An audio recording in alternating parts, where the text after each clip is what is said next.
রেগে মেগে আগুন নুরুল হাসান সোহান।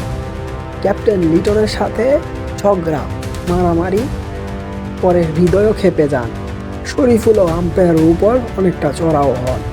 প্রথমে আম্পায়ার এটা 4 না দিলেও পরে সোহানের রাগে মেগে যাওয়াতে তখন বলা হয়, চেক করা হয় এবং 4 দেওয়া হয়। তখন আম্পায়ারের উপর খেপে যান শরীফুলরা। ধূমকেতুর দেওয়া 208 রানের টার্গেটে সাইফ হাসান 43 বলে 79 রান করে। তানজিদ তামিম 54 বলে 88। তাতেই 208 রানের বিশাল লক্ষ্য দাঁড়ায় দুর্বারের সামনে। ভাবা হচ্ছিল দুর্বার হয়তো জিততেই পারবে না, কিন্তু দুর্বার দেখিয়ে দিল খেলা। হাবিবুর রহমান 27 বলে 67। ম্যাচ যখন মিরাজ ডাক মেরে আউট হন, বুঝান যে আমি আর ফর্মে ফিরছি না।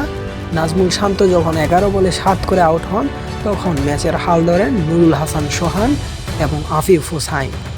নুরুল হাসান সোহান কতদিনের মতো এই দিনও অনবদ্য 35 বলে 54 রান করে আউট হন। কিন্তু শেষমেশ আফিফের সঙ্গ ভালোভাবে সাব্বির রহমান সাইফুদ্দিন কেউই দিতে পারেননি। যখন 2 বলে 9 রান লাগে, তখনই আফিফ হুসাইন মুস্তাফিজের সামনে আর পেরে ওঠেননি। কারণ মুস্তাফিজ বিশ্বমানের এই বলার একবারে 16 রান তো আর দেবে না। আফিফ হুসাইন হয়তো বুঝতে পেরে গিয়েছিলেন। 2 বলে 9 রান আর নিতে পারেনি আফিফ। শেষমেশ হারতে হয় দুর্বারের। জয় পায় লিটনের দল।